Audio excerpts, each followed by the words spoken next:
मित्रांनो, आयुष्य एक सत्य आहे जे मी अनुभवले आहे.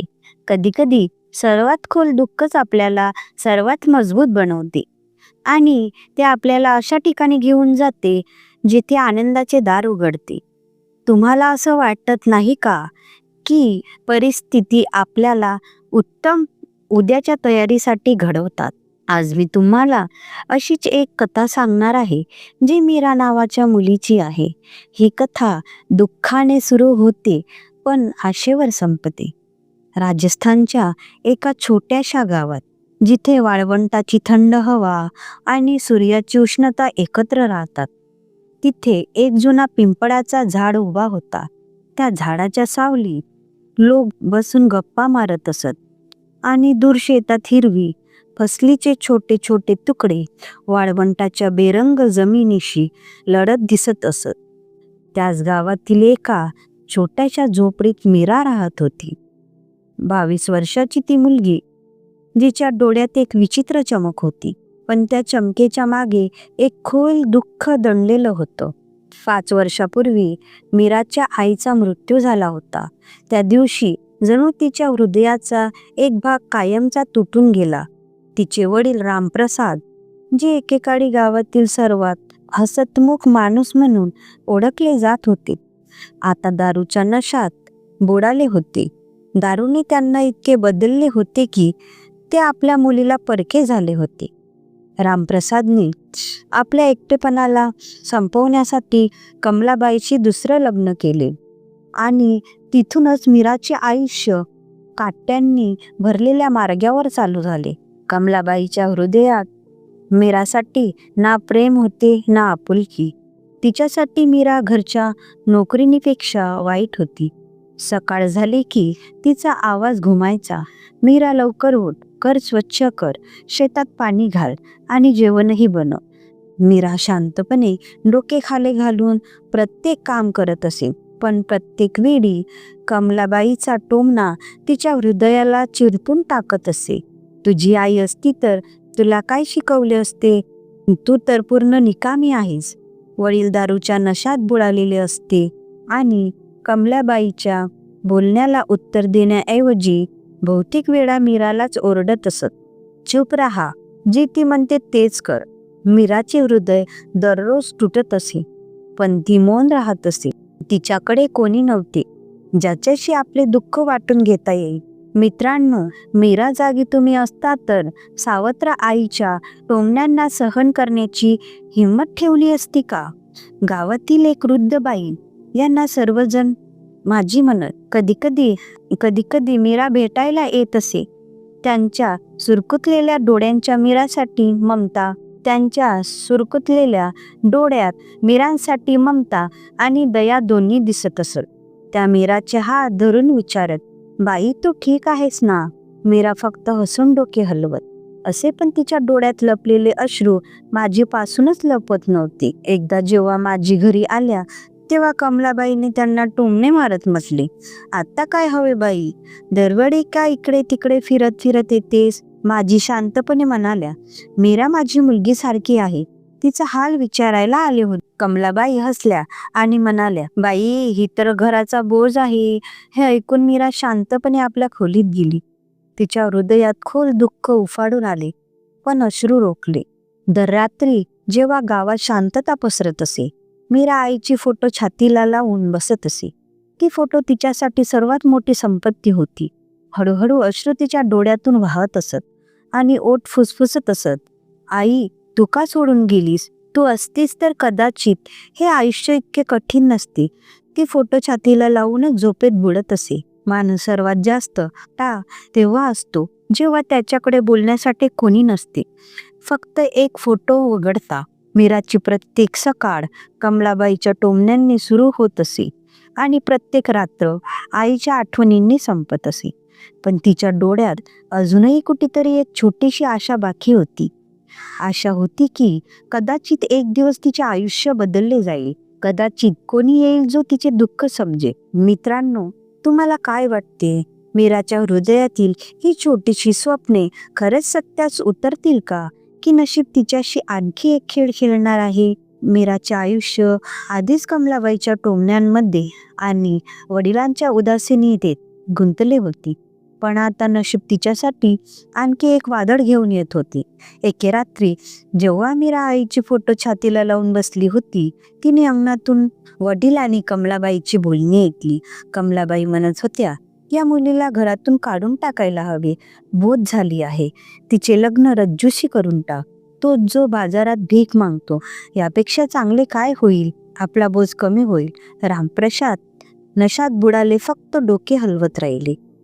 किती विचित्र आहे ना मित्रांनो, ज्या वडिलांची हास्य एकेकाळी संपूर्ण घर उजळत असे, आता त्याच वडिलांनी आपल्या मुलीचे जग अंधकारमय केले आहे. मीराचे हृदय जोरजोरात धडकू लागले. रज्जू तो मुलगा जो कधी कधी बाजाराच्या कोपऱ्यात बसून भीक मागत असे, त्याच्याशी मीरा कधी बोलली सुद्धा नव्हती. पण त्याच्या डोळ्यात एक विचित्र शांतता नक्की दिसली होती. कधी कधी नशीब आपल्याला त्याच मार्गावर ढकलते ज्यांची आपल्याला सर्वात जास्त भीती वाट कदाचित म्हणून की येथेच आपली खरी कथा लपलेली असते. दुसऱ्या दिवशी सकाळी कमलाबाईने मीराला बोलवले आणि स्पष्ट शब्दात म्हटले, तुझे लग्न ठरले आहे. उद्या रज्जूशी तुझे लग्न होईल. मीरा ना नकार देण्याचा प्रयत्न केला ना रडण्याचा. तिने फक्त शांतपणे डोके खाली घातले. लग्नाचा दिवस आला. ना बाजारात, ना बारात, ना बँडबाजा. गावातील एक छोट्याशा मंदिरात कोणतेही रस्मी रिवाज किंवा आनंदाशिवाय मीरा आणि रज्जूचे लग्न झाले. कमलाबाईने एक छोटासा थैली मीराच्या हातात ठेवला आणि म्हटले, आता जा आपल्या नवऱ्याबरोबर. आमच्या घराचा बोज उतरला. रामप्रसादने एकदाही मीराकडे पाहिले नाही. ही गोष्ट किती विचित्र आहे ना मित्रांनो. जेव्हा मुलीचे लग्न होऊन जाते तेव्हा प्रत्येक वडिलांच्या डोळ्यात पाणी येते. पण मीराच्या वडिलांच्या डोळ्यात फक्त नशा होता, अश्रू नव्हते. मीरा डोळ्यात अश्रू भरून रज्जू बरोबर निघाली. रज्जूने तिला जवळच्या छोट्याशा शहरात नेले. तिचे त्यांचे घर होते. साधारण मकान, भिंतीवर हलका रंग, छोटीशी स्वयंपाकघर आणि एक खोली ज्यात जुना पलंग आणि काही खुर्च्या होत्या. रज्जूने प्रेमाने म्हटले, मीरा, हे आता आपले घर आहे. तू इथे आपल्या मर्जीप्रमाणे राहू शकतेस. त्याच्या शब्दात सत्य होते, ज्याने पहिल्यांदा मीराच्या हृदयाला स्पर्श केला. दर सकाळी रज्जू मजुरीला निघून जात असे. तो शहरात छोटे छोटे काम करत असे. कधी कोणासाठी सामान वाहणे, कधी दुकानात मदत करणे. जो काही कमावत असे त्यातून भरपूर छोट्या छोट्या गोष्टी आणत असे. कधी भाजी, कधी मिठाईची डबी. प्रेम नेहमी मोठ्या मोठ्या भेटीमधून दिसत नाही. कधी कधी ते फक्त एका छोट्या मिठाईच्या डब्यात लपलेले असते. हळूहळू मीरा त्या घरात एक विचित्र सुकून अनुभवली लागली. एका संध्याकाळी रज्जू कामावरून आला आणि मीरासाठी चुड्यांचा छोटासा सेट आणला. हे तुला आवडेल ना, त्याने हसून म्हटले.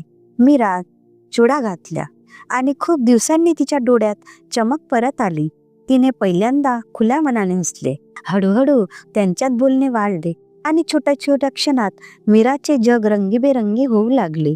तिच्या हृदयात एक नवीन आशा जन्माला आली होती. कदाचित हे आयुष्य तिच्या जुन्या जखमांना भरून काढेल.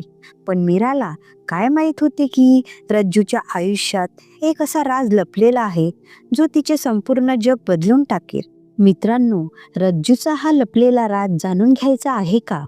मीरा आणि रज्जूचे नवे आयुष्य त्या छोट्या शहरातील साधारण घरात हळूहळू रंग भरू लागले होते.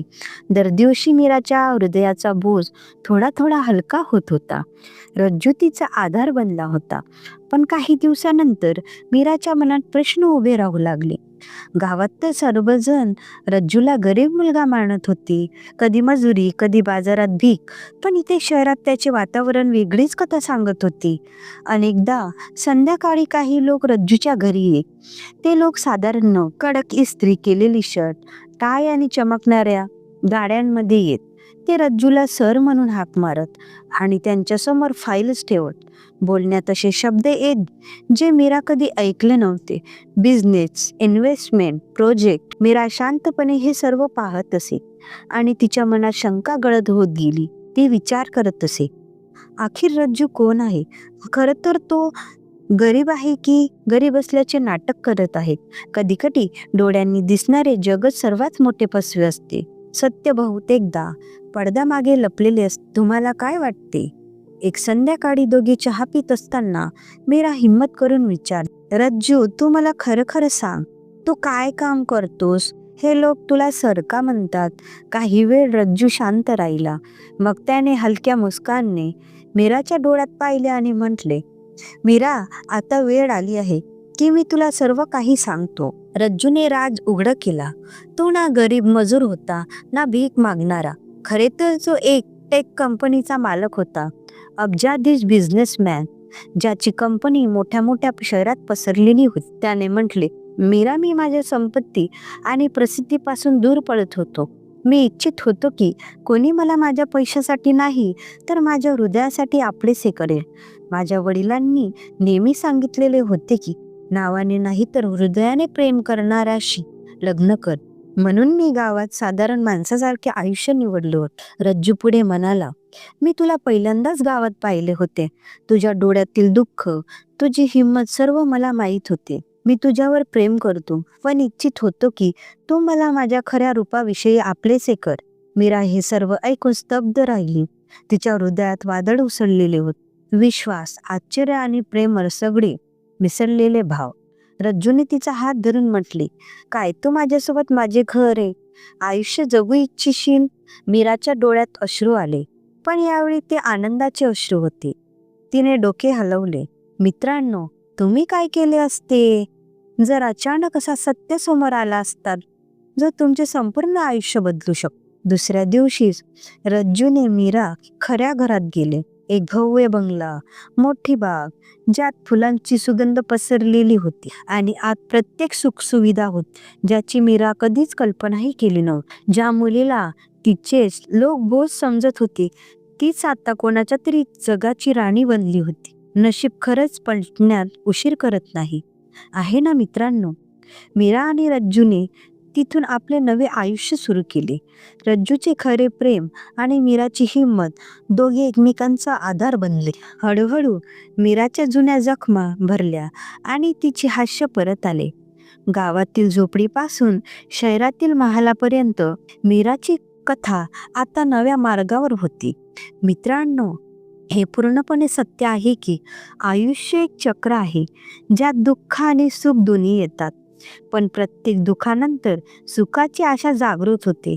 हे आयुष्याचे एक सर्वसामान्य सत्य आहे जे आपल्याला आशा आणि धैर्य ठेवण्याची प्रेरणा देते. तुम्ही हे मानता का? आपली मते कमेंटमध्ये सांगा. कथा आवडली असेल तर लाईक करा आणि मित्रांसोबत शेअर करा.